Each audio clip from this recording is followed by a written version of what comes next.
Iran ने Israel के हमले का इतना जोरदार जवाब दिया है कि इजरायली एयर डिफेंस सिस्टम धरा का धरा रह गया। ये वीडियो तेल अवीव का बताया जा रहा है, जहां एयर डिफेंस सिस्टम से मिसाइलों को हवा में ही मार गिराने के लिए फायर होता है, लेकिन तभी एक मिसाइल इस पर आकर गिर जाता है। मतलब दोस्तों, इजराइल के एयर डिफेंस ईरान के हमले को रोक नहीं पाए। इजराइल की राजधानी तेल अवीव पर 6 मिसाइलें गिरी हैं। ये जो तस्वीर आप देख रहे हैं, ये तेल अवीव की है। गाजा से युद्ध के दौरान ऐसा कभी नहीं हुआ कि इजराइल की राजधानी तेल अवीव को इतना बड़ा नुकसान पहुंचा हो। ईरान इजराइल के ऊपर पूरी तरह से भारी पड़ गया, लेकिन सवाल तो सबसे बड़ा यह है कि इजराइल ने ईरान के ऊपर हमला क्यों किया। ये सवाल आप लोगों के माइंड में भी आ रहा होगा। और उससे बड़ा सवाल कि आखिर अमेरिका ईरान को बार बार चेतावनी क्यों दे रहा है। अमेरिका ईरान को सीधे तौर पर डोनाल्ड ट्रंप तेहरान खाली करने की चेतावनी क्यों दे रहे हैं। अगर आप लोगों के दिमाग में अभी तक ये बात नहीं आई है कि आखिर अमेरिका ईरान को रोकने की कोशिश क्यों कर रहा है, तो आज की ये वीडियो आप लोगों को देखना बेहद जरूरी है। हमारे साथ वरिष्ठ पत्रकार मौजूद है, प्रज्ञा मिश्रा। आप उनकी इस रिपोर्ट को देखिए। नमस्कार दोस्तों, ईरान ने इजराइल के हमले का इतना जोरदार जवाब दिया है कि इजरायली एयर डिफेंस सिस्टम धरा का धरा रह गया। ये वीडियो तेल अवीव का बताया जा रहा है, जहां एयर डिफेंस सिस्टम से मिसाइलों को हवा में ही मार गिराने के लिए फायर होता है, लेकिन तभी एक मिसाइल इस पर आकर गिर जाता है। मतलब दोस्तों, इजराइल के एयर डिफेंस ईरान के हमले को रोक नहीं पाए। इजराइल की राजधानी तेल अवीव ईरान के हमले को इजरायली एयर डिफेंस सिस्टम रोक नहीं पाए। आप देख रहे हैं, ये तेल अवीव की है। गाजा से युद्ध के दौरान ऐसा कभी नहीं हुआ कि इजराइल की राजधानी तेल अवीव को इतना बड़ा नुकसान पहुंचा हो। पिछले लगभग 2 साल के दौरान ये पहली बार है जब इजराइल ने सीधे ईरान की राजधानी तेहरान पर हमला किया। ईरान के 4 कमांडर मारे गए, 6 वैज्ञानिक मारे गए, ईरानी जहाजों को नुकसान पहुंचा। उसके बाद ईरान ने तेल अवीव पर घातक हमला कर दिया और इजराइल का एयर डिफेंस सिस्टम फेल हो गया। ऐसी खबर निकल करके आ रही है, फेल हो गया पूरा एयर डिफेंस सिस्टम जो था, पूरी तरह से इजराइल का एयर डिफेंस सिस्टम जबरदस्त था। चारों तरफ सिर्फ सायरन्स ही सायरन्स बज रहे थे। उस दौरान इजराइल के प्रधानमंत्री नेतन्याहू को सुरक्षित रखने के लिए बंकर के भीतर लेकर के जाया गया। ईरान का हमला इतना सटीक था दोस्तों कि इजराइल के डिफेंस हेडक्वार्टर को भी नुकसान हुआ है। इजराइल और ईरान के बीच युद्ध राजधानी टू राजधानी चल रहा है। पहले इजराइल ने ईरान की राजधानी तेहरान पर हमला किया, फिर ईरान ने तेल अवीव पर 160 मिसाइलें गिरा दी हैं। इजराइल और 160 मिसाइलें दागी हैं ईरान ने भी इजराइल की राजधानी तेल अवीव पर। अब लड़ाई इस बात की है कि इजराइल चाहता है कि ईरान परमाणु बम ना बनाने पाए। अमेरिका चाहता है कि ईरान परमाणु समझौता कर ले, क्योंकि दोस्तों दुनिया में जो देश परमाणु बम बना चुके हैं वो दूसरों को ज्ञान देते हैं, भाई परमाणु बम मत बनाओ, इससे मानवता को खतरा है। जब खतरा है तो तुमने क्यों बना लिया, ये भी तो सवाल है ना। इस सवाल के जवाब में वो कहते हैं कि हम जिम्मेदार देश हैं, परमाणु ऊर्जा का इस्तेमाल हम मानवता के लिए करेंगे। यही बात ईरान भी कहता है कि भाई हम भी तो जिम्मेदार हैं, हम भी मानवता के लिए परमाणु ऊर्जा का इस्तेमाल करेंगे। लेकिन अमेरिका, इजराइल समेत सारे पश्चिमी देशों को ये लगता है कि ईरान ने अगर परमाणु बम बना लिया तो मुस्लिम देशों का लीडर बनने की उसकी जो मंशा है वो पूरी हो जाएगी। वो प्रॉक्सी समूहों को आतंकवाद के लिए मजबूर करेगा। ईरान का पावरफुल होने का मतलब है कि खाड़ी देशों से अमेरिका और इजराइल के दबदबे का खत्म हो जाना, यही खत्म हो जाना, इनका खात्मा एक तरह से। दोस्तों, दुनिया में कुल 195 देशों में केवल 9 ऐसे देश हैं जिनके पास परमाणु बम है। जैसे अमेरिका के पास 5044 परमाणु बम है, रूस के पास सबसे ज्यादा 5580 परमाणु बम है, चीन के पास 500 परमाणु हथियार है, फ्रांस के पास 290 परमाणु बम है, यूनाइटेड किंगडम के पास 225 परमाणु बम है, भारत के पास 160 से 172 परमाणु हथियार है, पाकिस्तान के पास 160 परमाणु बम है, इजराइल के पास 80 से 90 परमाणु हथियार है और उत्तर कोरिया के पास भी 20 से 50 परमाणु बम है। अब दोस्तों, अगर आपको ईरान और इजराइल की लड़ाई को समझना है तो फिर आपको परमाणु अप्रसार संधि के बारे में जानना पड़ेगा। देखिए, सारी लड़ाई की जड़ जो है वो यहीं पर है। पहली, परमाणु अप्रसार संधि यानी नॉन प्रोलिफरेशन ट्रीटी, जिसको शॉर्ट फॉर्म में एनपीटी कहा जाता है। ये परमाणु अप्रसार संधि 1968 में लागू हुई। ये एक अंतरराष्ट्रीय साथ है जिसको परमाणु हथियारों के प्रसार को रोकने के लिए लागू किया गया। कहा गया दोस्तों कि अब कोई परमाणु बम नहीं बनाएगा, ये बड़ा खतरा हो। केवल 5 देश यानी संयुक्त राज्य अमेरिका, रूस, यूनाइटेड किंगडम, फ्रांस और चीन को एनपीटी के तहत परमाणु हथियार रखने की मान्यता दी गई। वो इसलिए क्योंकि इन्होंने 1968 से पहले ही परमाणु परीक्षण कर लिया था। गैर परमाणु हथियार वाले देशों से एक पेज पर दस्तखत करवाए गए कि गुरु तुम लोग परमाणु मत बनाना।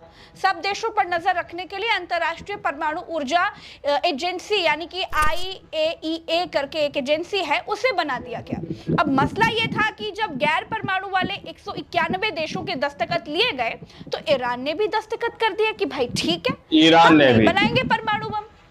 लेकिन जब IAEA की जो संस्था है वो ये कह रही है कि ईरान यूरेनियम जमा कर रहा है तो कुछ गड़बड़ है, ये चोरी चोरी परमाणु बम बनाने जा रहा है, इस तरह की बातें आ रही हैं, तभी कहा जा रहा है कि ये तो मामला संधि के खिलाफ है, इसे रोक लीजिए। इसीलिए इजराइल हमले कर रहा है, जबकि इजराइल ने NPT यानी परमाणु अप्रसार संधि पर दस्तखत नहीं किए हैं।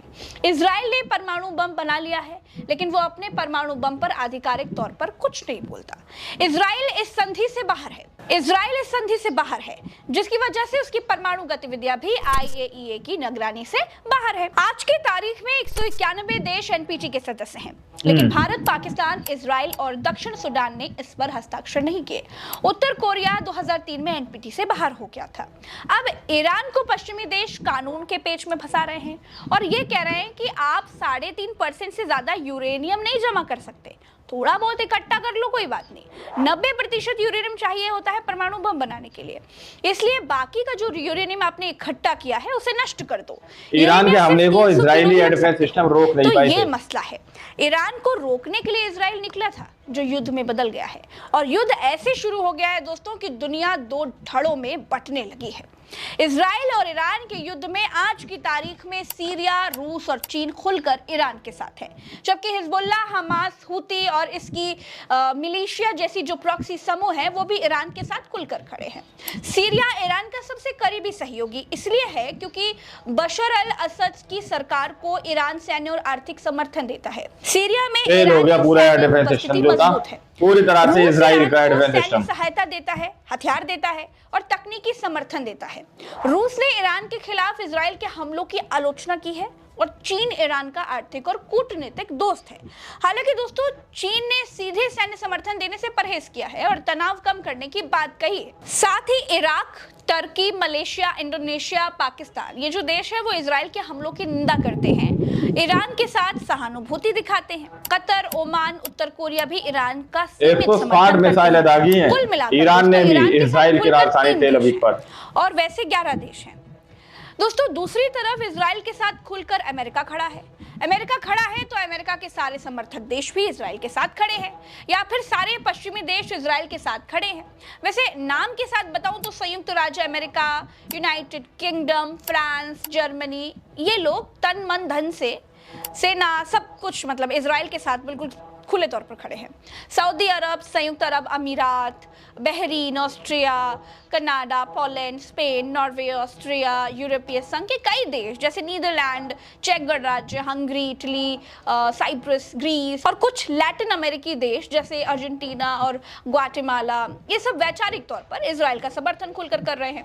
तो कुल मिलाकर देखेंगे दोस्तों तो लगभग 50 देश ऐसे हैं जो इजराइल के साथ खड़े हैं और लगभग 11 देश ऐसे हैं जो ईरान के साथ खड़े हैं। बड़ी बात यह है दोस्तों कि खाड़ी के कई देश जैसे खत्म हो जाना, इनका खात्मा एक तरह से, जॉर्डन ईरान के साथ नहीं है, लेकिन खुलकर इजराइल के साथ भी नहीं है। ये अमेरिका के प्रभाव के कारण इजराइल का साथ दे सकते हैं। इजराइल और ईरान के लगभग 24 घंटे के दौरान हुए टकराव में सबसे पहले इजराइल ने 200 फाइटर जेट से ईरान के कई ठिकानों पर हमला किया। इजराइल ने इसे ऑपरेशन राइजिंग लायन नाम दिया। इजरायली ऑपरेशन में ईरान के 6 वैज्ञानिक, 20 मिलिट्री कमांडर मारे गए। ईरान ने पलटवार किया, इसे 2 Promise 3 नाम दिया। 160 से ज्यादा मिसाइलें दागी गई। ईरान ने बैलिस्टिक मिसाइल से इजरायली रक्षा मंत्रालय को हिट करने का दावा किया। ट्रंप ने ईरान को धमकी दी कहा परमाणु समझौता करें वरना बड़ा हमला होगा। इजराइल और ईरान के बीच युद्ध में पहली बार इजराइल को बराबर का दुश्मन मिला है। पहली बार इजराइल के तेल अवीव को किसी हमले से इतना बड़ा नुकसान हुआ है। ईरान के सामने खुद को मजबूत करने का लक्ष्य है और इजराइल के सामने लक्ष्य है कि वो अपने सामने अपने दुश्मन को मजबूत ना होने दे। इन सब के बीच दोस्तों अमेरिका जो है वो पर्दे के पीछे से खेल रहा है। फिलहाल के लिए इस वीडियो में मेरे साथ इतना ही। दोस्तों वीडियो में दी गई जानकारी आपको कैसी लग रही है? क्या उससे आपका कुछ ज्ञानवर्धन हुआ है? अगर हाँ तो कमेंट में बताइएगा। मैं आपके कमेंट का इंतजार करूंगी और सारे कमेंट पढ़ूंगी।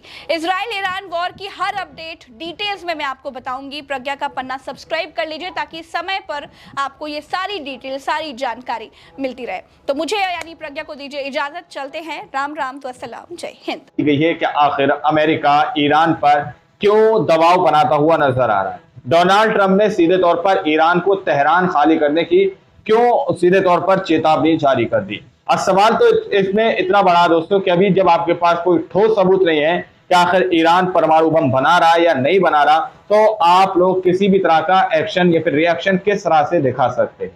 सबसे पहले इजराइल ने ईरान की राजधानी तेहरान के ऊपर अटैक किया। उसके बाद ईरान ने इजराइल की राजधानी तेल अवीव के ऊपर अटैक किया दोस्तों।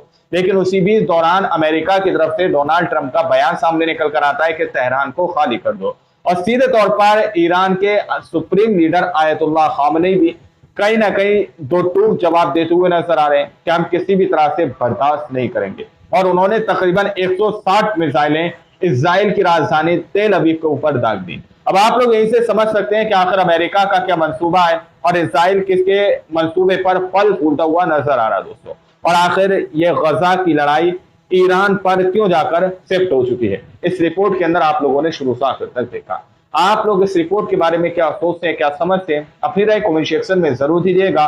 और सच्ची पक्की खबरें देखने के लिए आप हमारे चैनल को सब्सक्राइब कीजिए। मिलते हैं अगली वीडियो में, जब तक के लिए जय हिंद।